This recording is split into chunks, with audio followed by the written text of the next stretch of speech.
Chlorine gas के रासायनिक गुण आप पढ़ रहे थे और क्लोरीन गैस के कुछ रासायनिक गुणों को पढ़ रखा था हम लोगों ने।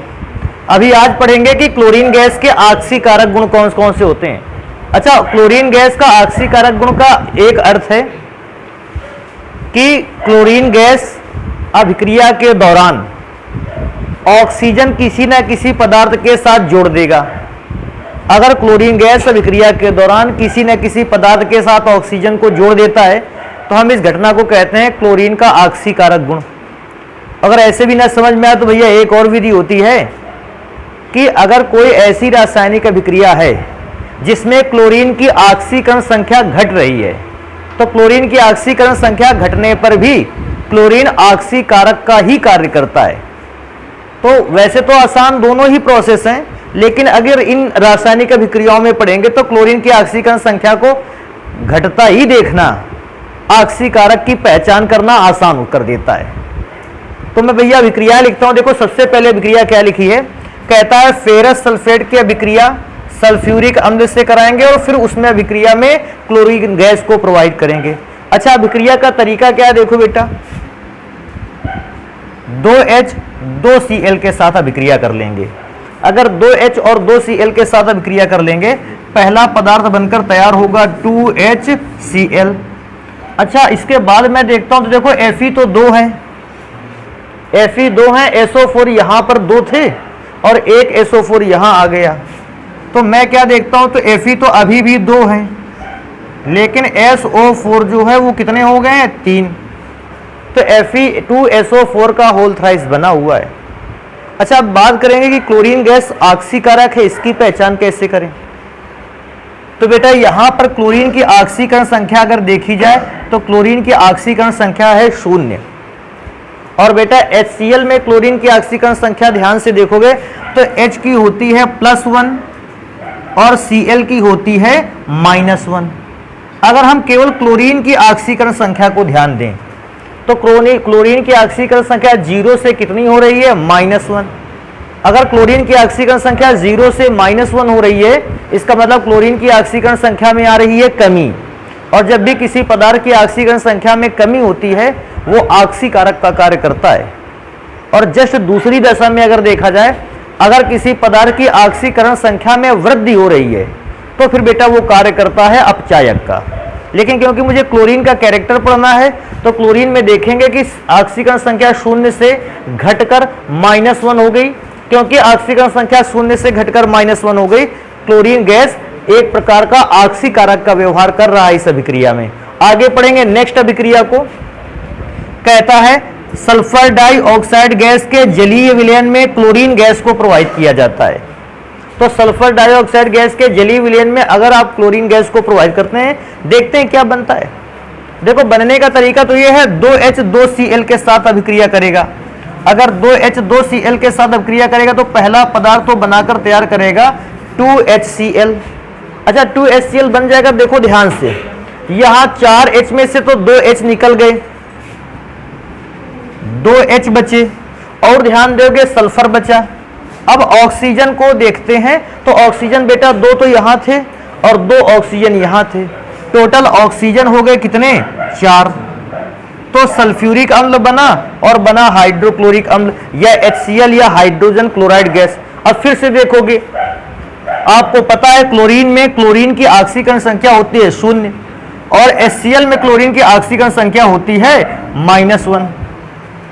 तो क्योंकि ऑक्सीकरण संख्या क्लोरीन की घट रही है इसलिए हम ये बताएंगे कि क्लोरीन एक प्रकार का ऑक्सीकारक है। क्या तुम लोगों को ऑक्सीकरण संख्या निकालना आता है?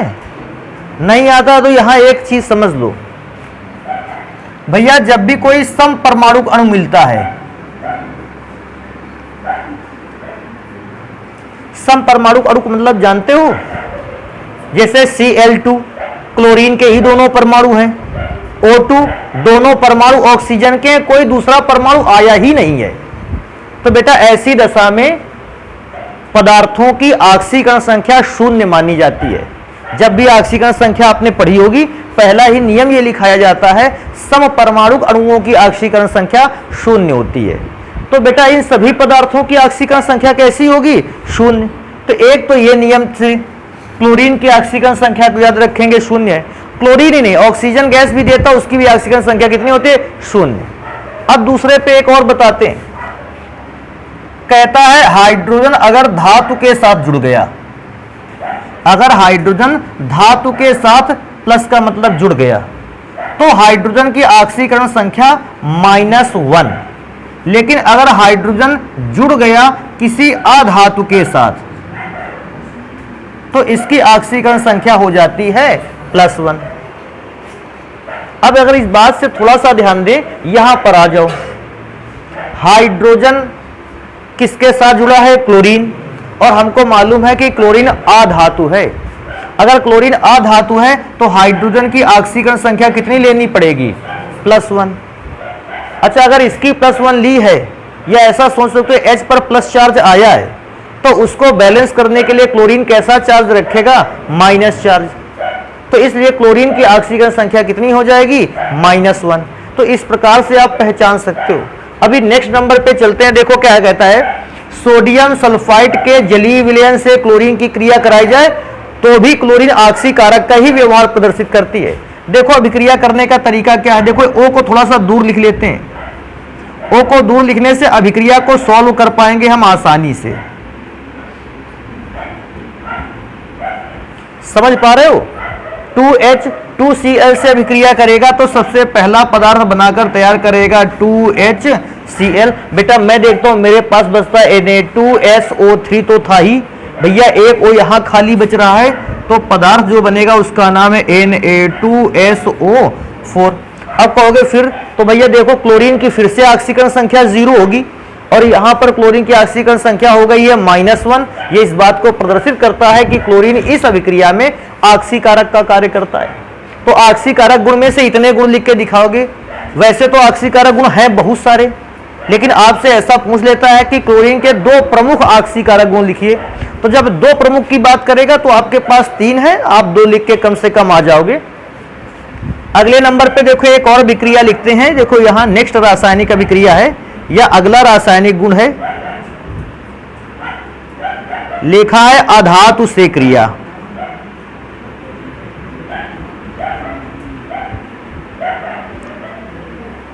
तो कहता है क्लोरीन तो खुद अधातु है, और ये अधातु से अभिक्रिया कैसे करेगा? तो भैया पहली अभिक्रिया को याद रखेंगे, अगर क्लोरीन फास्फोरस से अभिक्रिया करता है,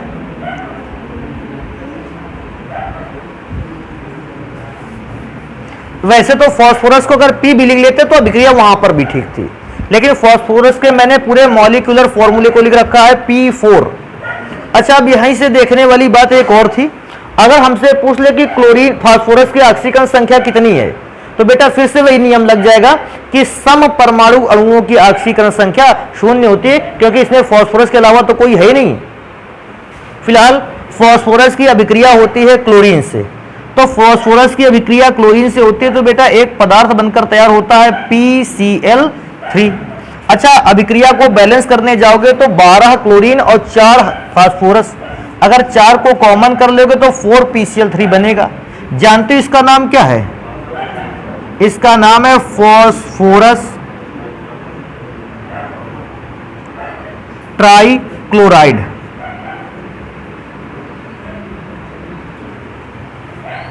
तो इस बात को याद रखोगे कि फास्फोरस जब क्लोरीन गैस से विक्रिया करता है तो फास्फोरस ट्राइक्लोराइड बनता है। थोड़ा सा इस बात को और याद रख लोगे तो ज्यादा बेस्ट है। क्या? अगर फास्फोरस की अभिक्रिया क्लोरीन गैस से करा दी जाए और इस बार 10Cl2 रख लिया जाए और अभिक्रिया को करवाया जाए उच्च ताप पर,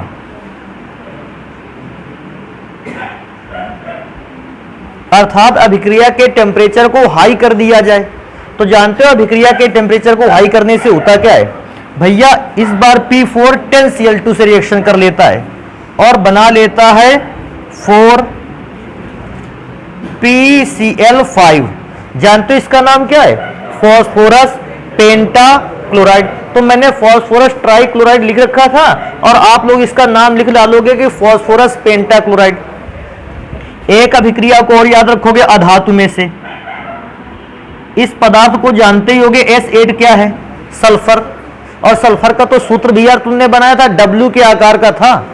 8 सल्फर एटम एक दूसरे के साथ कनेक्ट करके रखे गए थे। अगर बेटा इसकी अभिक्रिया आप क्लोरीन से करवाओगे तो बनकर तैयार होता है 4H2Cl2। इसको बोलते हैं सल्फर मोनोक्लोराइड। हाँ, अभिक्रिया पहले बैलेंस कर लो भैया, 8 है तो 4 दूना 8 तो सल्फर हो गए, और क्लोरीन है तो 4। इसका नाम लिख लेते हैं, सल्फर मोनोक्लोराइड। तो इस प्रकार से बेटा अगर आपसे बोलेगा कि अधातु से अभिक्रिया करके दिखाइए क्लोरीन के, तो आप अधातुओं के साथ क्लोरीन की अभिक्रिया करवा डालोगे। अभी एक और काम करते हैं, यहां देखो एक अभिक्रिया लिखते हैं, काफी इंपॉर्टेंट रिएक्शन है, इसको ध्यान रखना।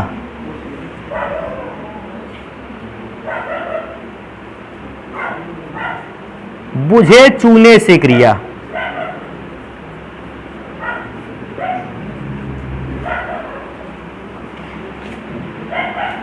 भैया 3 प्रकार का चूना है, आता हो तो कोई बात नहीं, ना आता हो तो इधर सुन लो। पहले प्रकार का चूना इसको कहते हैं कली चूना, फॉर्मूला CaO और नाम होता है कैल्शियम ऑक्साइड। दूसरे प्रकार का चूना होता है CaCO3, इसको कहते हैं चूने का पत्थर या चूना पत्थर या लाइम स्टोन। और बेटा अगर आप चूने को पहली बार कहीं पर प्राप्त करते हो, किसी खान या खदान से प्राप्त करते हो, चूना आपको इसी रूप में मिलता है, लाइम स्टोन की ही फॉर्म में मिलता है। कैल्शियम कार्बोनेट इसका नाम है और फॉर्मूला है CaCO3। अच्छा, जो लाइम स्टोन मिला भी हम लोगों ने इसको गर्म करके बना लिया होता है CaO, और इसी CaO को अगर पानी पर घोल दो, इसी CaO में अगर जल मिला दो तो बेटा बनकर तैयार होता है CaOH का होल ट्वाइस। जानते हो इसे क्या कहते हैं? बुझा हुआ चूना। अच्छा, बुझा हुआ चूना भी इसे इसीलिए कहते हैं, जैसे ही आप चूने के साथ पानी को मिलाओगे, एक समय ऐसा आएगा ये बहुत तेज गर्म होगा, और गर्म होकर फिर कुछ देर बाद धीरे धीरे ठंडा हो जाएगा। क्योंकि गर्म होकर धीरे धीरे ठंडा हो गया, और ठंडा होने के कारण इसे हम लोगों ने नाम दिया बुझा हुआ चूना। तो भैया अगर हम लोगों को अभिक्रिया किससे करानी है? बुझे चूने से। और बुझे चूने से क्लोरीन गैस की अभिक्रिया करवानी है, देखो ऐसे लिख लो इसको। हाँ, फॉर्मूला है CaOH का होल ट्वाइस लिख लो भैया, चाहे OH 2 बार है तो यहां OH 2 बार लिख लो, ऐसे लिख लो, कोई दिक्कत उससे भी नहीं है। इसके बाद आपको अभिक्रिया करवानी है क्लोरीन से, तो Cl2 से अभिक्रिया करवानी थी, और Cl2 से अभिक्रिया करवाओगे, देखो तरीका क्या है, सबसे पहले HOH को लेके अलग हो जाएगा। CaOH का होल ट्वाइस लिखा था, HOH को लेकर अलग हो गया, तो यहां से अलग हुआ जल। अब हम देखते हैं इसको कि बचा क्या मेरे पास, तो मेरे पास बचा CaO और Cl2, तो बचा हुआ पदार्थ है CaO और बचा है Cl2। जानते इसको क्या कहते हैं? इसको कहते हैं विरंजक चूर्ण।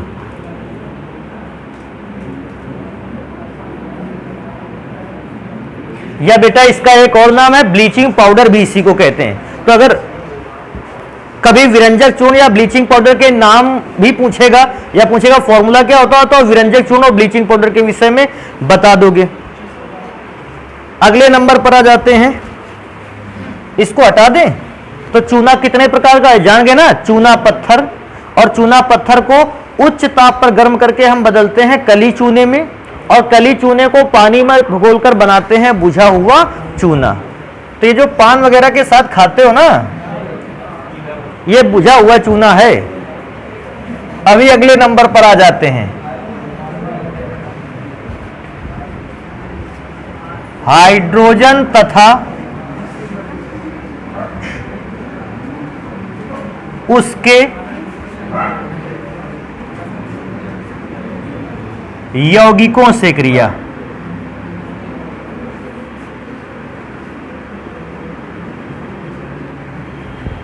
कहता है हाइड्रोजन से अभिक्रिया करवाइए और हाइड्रोजन के यौगिकों से भी अभिक्रिया करवाइए।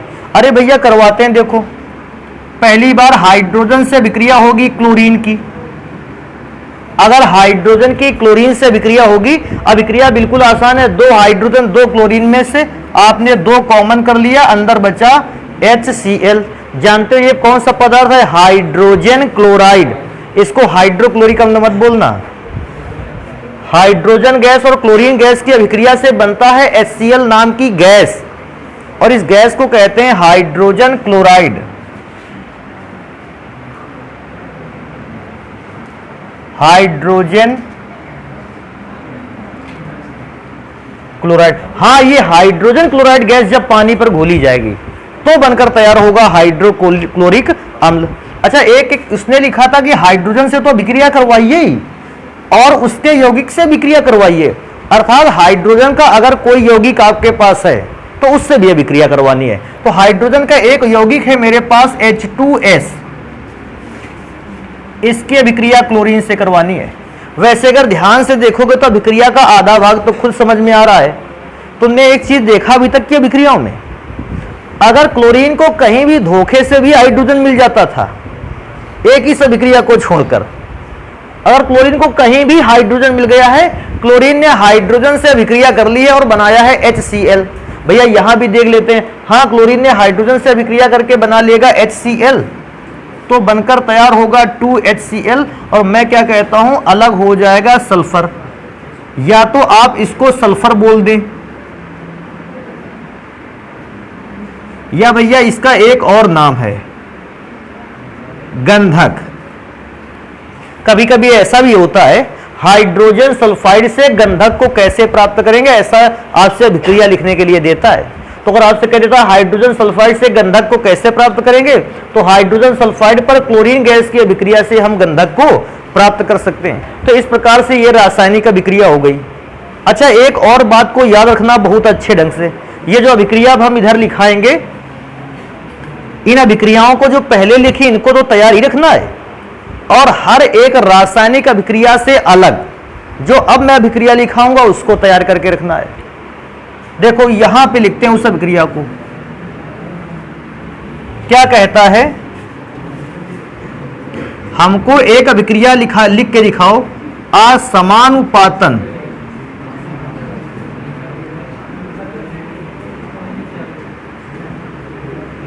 रेडॉक्स अभिक्रिया।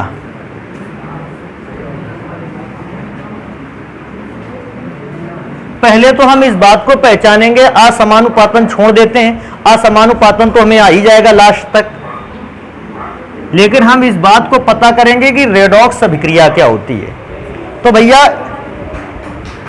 आपने ऑक्सीकरण अभिक्रिया पढ़ी, आपने अपचयन अभिक्रिया पढ़ी, लेकिन अगर कोई रासायनिक अभिक्रिया आपको ऐसी मिल जाए जिसमें किसी एक पदार्थ का ऑक्सीकरण हो और किसी दूसरे पदार्थ का अपचयन हो, देखो ये बात ध्यान रखना जो मैं कह रहा हूं, रेडॉक्स अभिक्रिया वह अभिक्रिया होती है जिसमें किसी एक पदार्थ का ऑक्सीकरण हो और दूसरे वाले पदार्थ का क्या हो, अपचयन। लेकिन अगर कभी आपसे कह दे असमानुपातन रेडॉक्स अभिक्रिया क्या है, तो एक ऐसी रासायनिक अभिक्रिया जिसमें उसी पदार्थ का ऑक्सीकरण हो और उसी पदार्थ का अपचयन भी हो। जब अभिक्रिया में किसी एक ही अभिकारक के लिए ऑक्सीकरण भी उसी में होता है और अपचयन भी उसी में होता है, ऐसी रासायनिक अभिक्रिया को कहते हैं असमानुपातन रेडॉक्स अभिक्रिया। देखो दोनों में डिफरेंस है। नॉर्मली रेडॉक्स अभिक्रिया में क्या होता है, किसी एक पदार्थ का ऑक्सीकरण होता है और दूसरे वाले पदार्थ का अपचयन होता है। जो आपने ये अभिक्रियाएं पढ़ी, क्लोरीन का ऑक्सीकरण हो रहा था, FeSO4 का क्या हो रहा था, अपचयन। क्लोरीन का ऑक्सीकरण हो रहा था, इसका अपचयन हो रहा था, इसका ऑक्सीकरण इसका क्लोरीन का हो रहा था अपचयन और उसका हो रहा था ऑक्सीकरण। लेकिन अब मैं अभिक्रिया क्या देखता हूं कि एक ही पदार्थ का ऑक्सीकरण और उसी पदार्थ का अपचयन होगा। अभिक्रिया लिखते हैं, पुरानी बातें याद रखना एक दो। कौन सी बातें याद रखोगे, कल एक अभिक्रिया यार तुम लोगों ने पढ़ी थी, NaOH प्लस Cl2, याद आ रहा है पुरानी बातें। इसको Cl2 को जल में घोला था, 2 प्रकार के अलग अलग एसिड बनाए थे और अभिक्रिया में पहला पदार्थ बना था NaCl और दूसरा पदार्थ बना था NaClO और लास्ट में लिखा था H2O। अब देखो इतनी बात तो तुम पहले से जानते हो, बेटा Cl2 की ऑक्सीकरण संख्या कितनी होती है? 0। अब मैं जब देखता हूं आगे पदार्थों की ऑक्सीकरण संख्या निकालता हूं, Na की +1 तो Cl की -1। अब इस जगह पर देखने से क्या लगता है? देखो डायरेक्टली मैं यहां से चलता हूं, इधर से चले और यहां पहुंचे, मुझे क्या लग रहा है? ऑक्सीकरण संख्या 0 से -1 हो गई, क्योंकि ऑक्सीकरण संख्या 0 से -1 आ गई, इसका मतलब ऑक्सीकरण संख्या में हुई है कमी। और जब भी किसी पदार्थ की ऑक्सीकरण संख्या में कमी होती है बेटा, उसका होता है अपचयन। तो इस जगह से तो मुझे लग रहा है क्लोरीन का अपचयन हुआ। लेकिन नेक्स्ट वाले पे आ जाते हैं। Na की ऑक्सीकरण संख्या +1, ऑक्सीजन की -2। अब जरा खुद ध्यान से देखो इसको, अगर इस पूरे सूत्र में ऑक्सीजन ने -2 को कंटेन करा है, तो उस -2 को Na के 1+ ने 1+ को खत्म किया होगा। लेकिन दूसरे -4 को खत्म करने के लिए क्लोरीन भी +1 ऑक्सीकरण संख्या दिखाएगा, तब तो Na और Cl का मिलके होगा +2, और उसमें से O के घट जाएंगे -2, और तब जाके कंपोनेंट का ऑक्सीकरण संख्या पूरी तरह से बैलेंस होगा। तो मैं यहां पर देखता हूं अगर अभिक्रिया में से, तो Cl की ऑक्सीकरण संख्या भैया पहले 0 थी, बाद में +1 हो गई, अर्थात ऑक्सीकरण संख्या में क्या हो गई? वृद्धि। अब मैं इस अभिक्रिया में देखता क्या हूं? Cl की ही ऑक्सीकरण संख्या में कमी भी हो रही है, और Cl की ही ऑक्सीकरण संख्या में क्या हो रही है? वृद्धि। क्योंकि एक ही पदार्थ की ऑक्सीकरण संख्या में कमी हुई और उसी पदार्थ की ऑक्सीकरण संख्या में वृद्धि हुई, अतः हम ये कह सकते हैं कि क्लोरीन का ही हुआ अपचयन और क्लोरीन का ही हुआ ऑक्सीकरण। और जब किसी अभिक्रिया में एक ही पदार्थ के लिए ऑक्सीकरण और अपचयन होने लगे, ऐसी रासायनिक अभिक्रिया को कहते हैं असमानुपातन रेडॉक्स अभिक्रिया। इसको ध्यान रखना, जब कोई मैं लिख भी देता हूं, असमानुपातन रेडॉक्स अभिक्रिया कहते किसको है? देखो यहां लिखते हैं, इस बची हुई जगह पर लिखते हैं,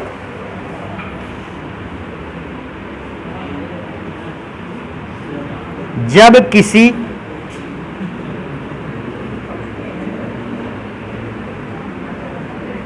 एक ही रासायनिक अभिक्रिया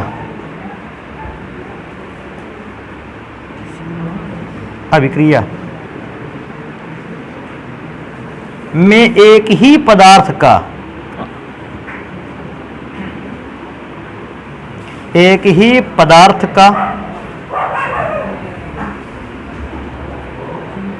ऑक्सीकरण एवं उसी पदार्थ का अपचयन हो,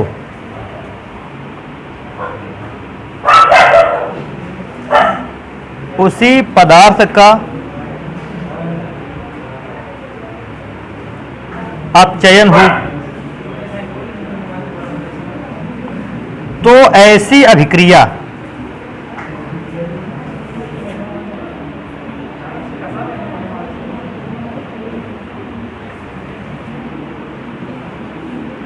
असमानुपातन रेडॉक्स अभिक्रिया कहलाती है।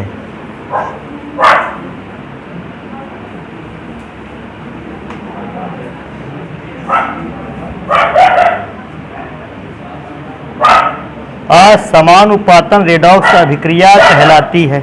तो भैया इसको याद रखोगे, तैयार रखोगे, असमानुपातन रेडॉक्स अभिक्रिया क्या होती है।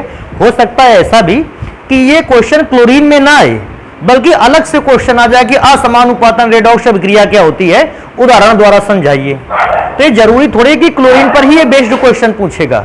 अरे भैया अलग से भी किसी चैप्टर में क्वेश्चन आपको मिल सकता है, ये वाला जल्दी से नोट करो, आगे पढ़ते हैं। देखो रासायनिक गुण को तो पढ़ ही चुके भैया आप लोग, अब रासायनिक गुणों के बाद आ जाएंगे और पढ़ेंगे क्लोरीन गैस का उपयोग क्या है।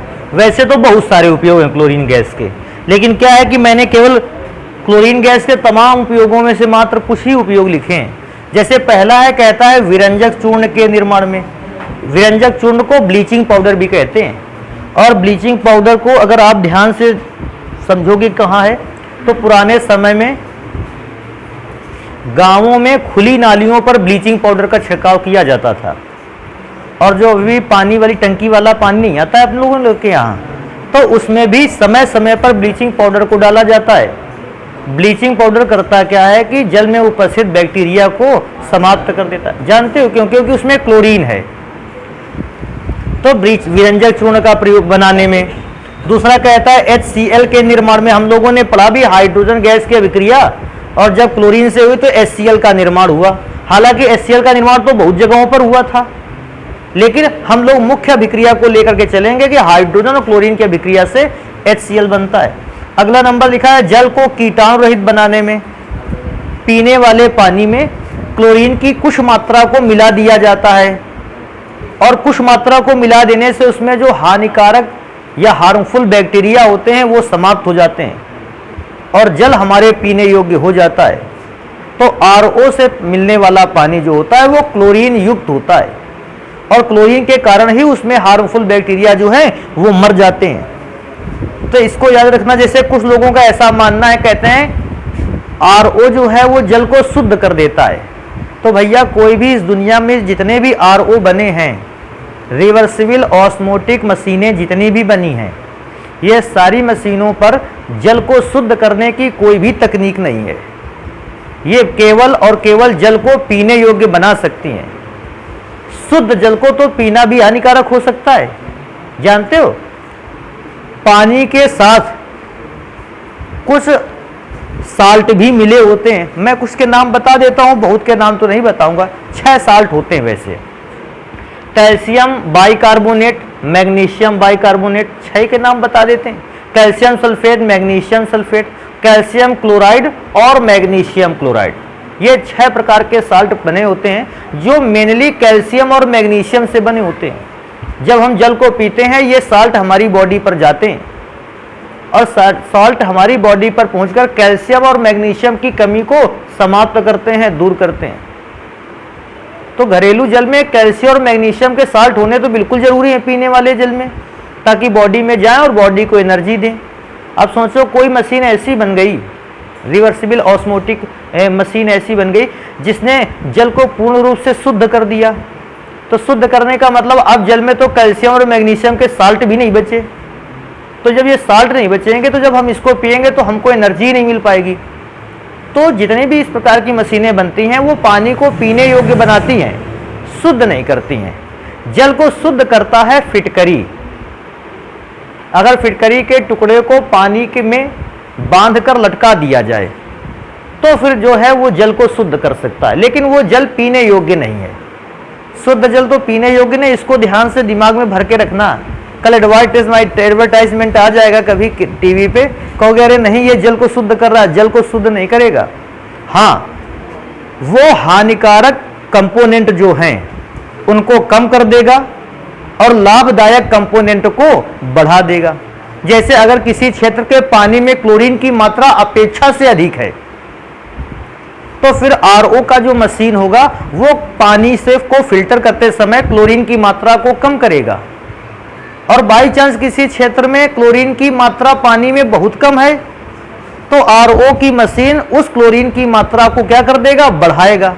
ये बैलेंस करता है वो मशीन। चलो भैया अगला नंबर पढ़ते हैं। तो जल को क्या बनाता है, कीटाणु रहित।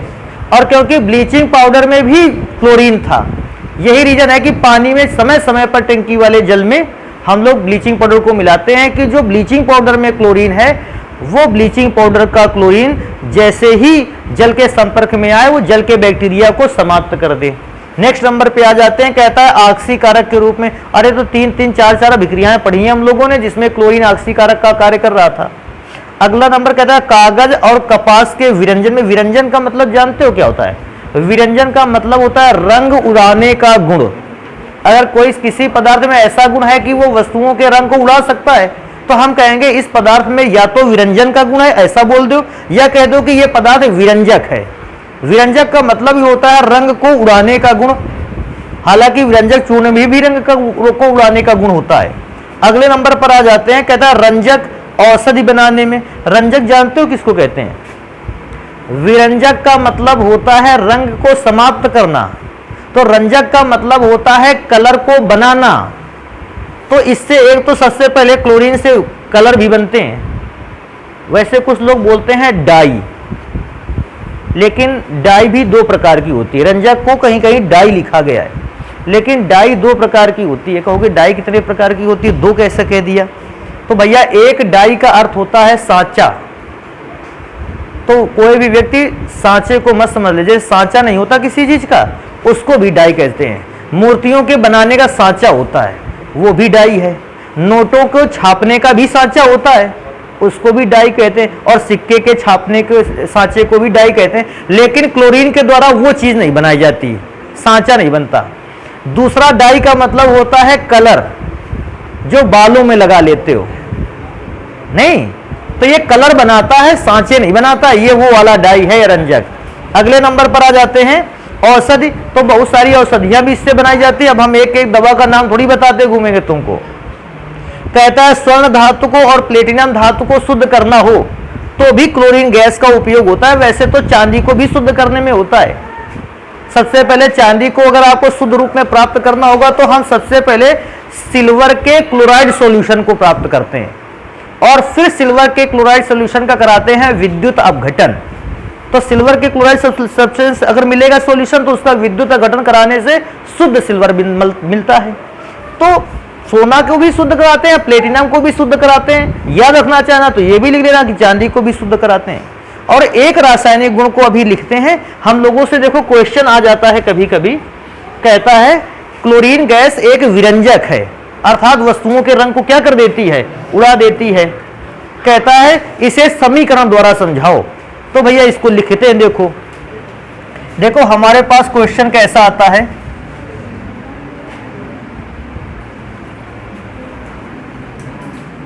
क्लोरीन एक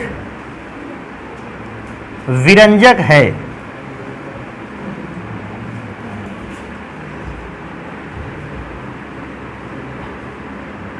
इसे रासायनिक समीकरण देते हुए समझाइए। इसे रासायनिक समीकरण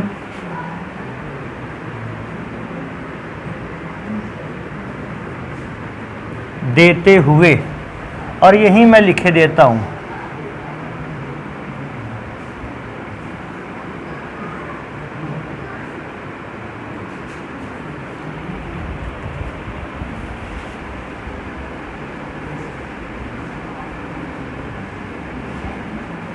अब तो सबसे अच्छा, ऐसे क्वेश्चन में आपकी परिभाषा या आपकी लैंग्वेज कम मायने रखती है। ऐसे क्वेश्चनों में अगर आपसे पहले से बोल दिया रासायनिक समीकरण देते हुए समझाइए, तो सबसे पहला काम है कि रासायनिक समीकरण लिखो। तो ध्यान रखना कुछ बातों का इस जगह पर।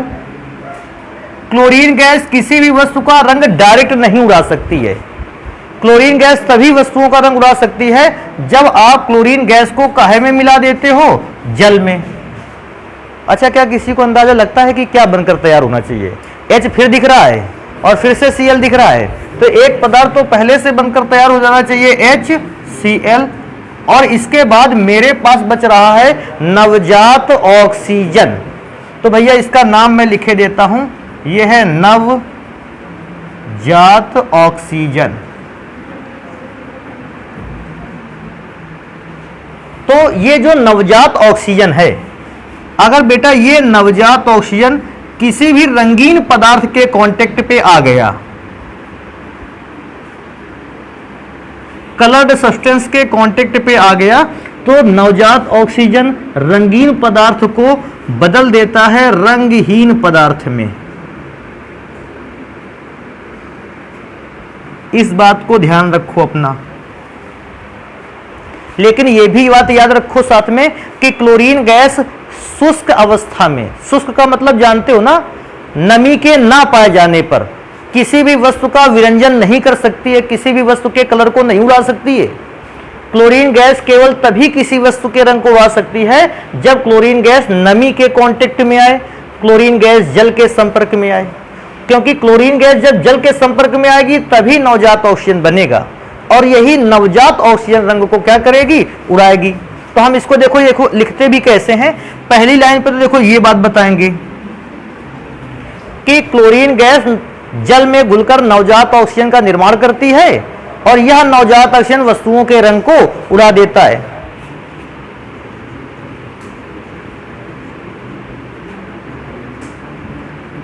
क्लोरीन गैस जल में घुलकर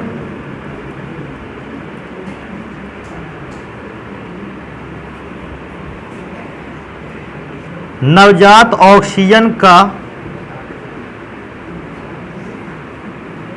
निर्माण करती है।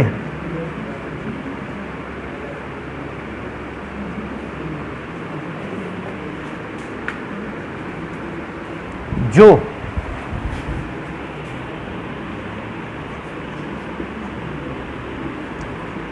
रंगीन वस्तु के संपर्क में आकर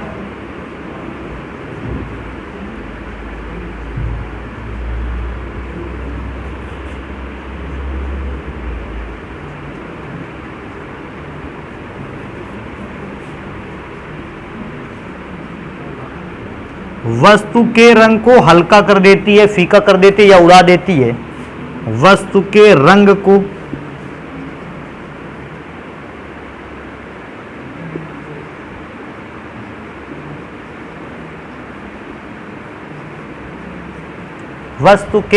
को उड़ा देती है। हाँ, एक और बात अगर इंपॉर्टेंट लिखना चाहे ना तो ये बात लिख लेना, देखो नोट में क्या बात लिख लेना कि शुष्क अवस्था में क्लोरीन किसी भी पदार्थ का विरंजन नहीं कर सकती, रंग नहीं उड़ा सकती। तो इस बात को आप यहां लिख सकते हो।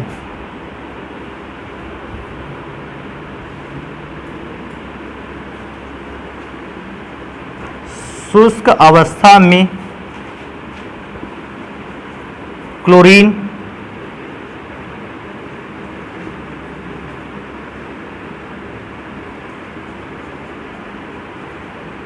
किसी पदार्थ का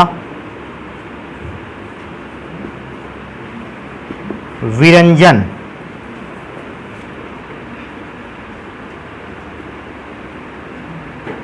नहीं कर सकती।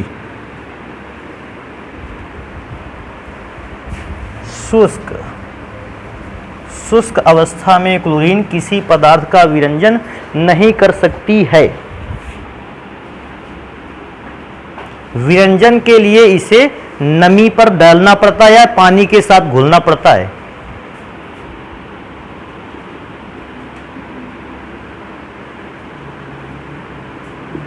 विरंजन के लिए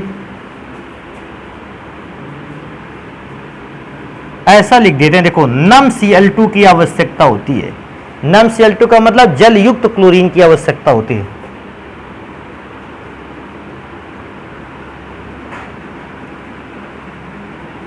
नम Cl2 की आवश्यकता